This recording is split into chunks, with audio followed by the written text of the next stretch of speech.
A 5-judge bench led by CJI Lalit delivered the first big constitution bench decision to come out of the Supreme Court in a while today, on the eve of his retirement. In a 3-2 split verdict, the court upheld EWS reservations brought in through the Constitution 103rd Amendment Act 2019. This amendment allows states to make reservations in educational institutions and in matters of public employment after solely considering an economic criteria. All 5 judges on today's bench agreed that the Constitution permits reservations based on economic criteria alone.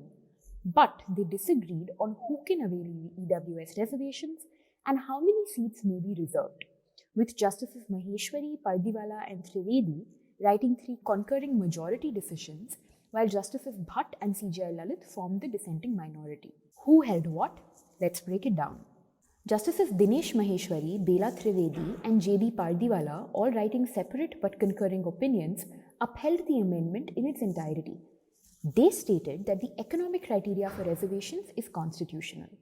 Justice Maheshwari explained that reservations are an affirmative action measure meant to counter all sorts of disadvantages, not just social and educational backwardness. All 3 majority judges found that SC, ST and OBC citizens can be excluded from the scope of EWS reservations. Justice Trivedi noted that EWS is a unique category of disadvantage. Just as equals cannot be treated unequally, unequals cannot be treated equally, she clarified.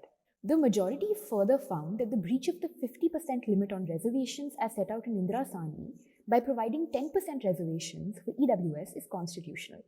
All judges held that the 50% limit is flexible and can be breached in extraordinary circumstances. More importantly, they found that the 50% limit on reservations applies only to socially and economically backward classes, not on all types of reservations.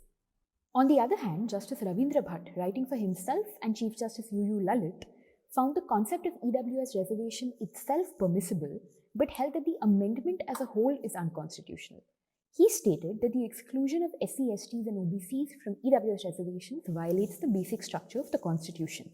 When pronouncing the judgment, he said that this court has for the first time in several decades of the Republic avowed an expressly discriminatory principle. The amendment's language of exclusion undermines the fabric of social justice and the basic structure of the Constitution.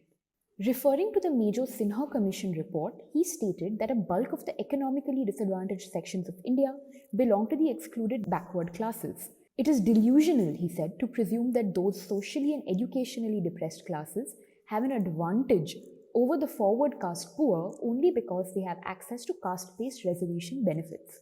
Justices Bhat and Lalit further found that the amendment is unconstitutional because it allows the government to exceed the 50% limit on reservations, as established in Indira Sani.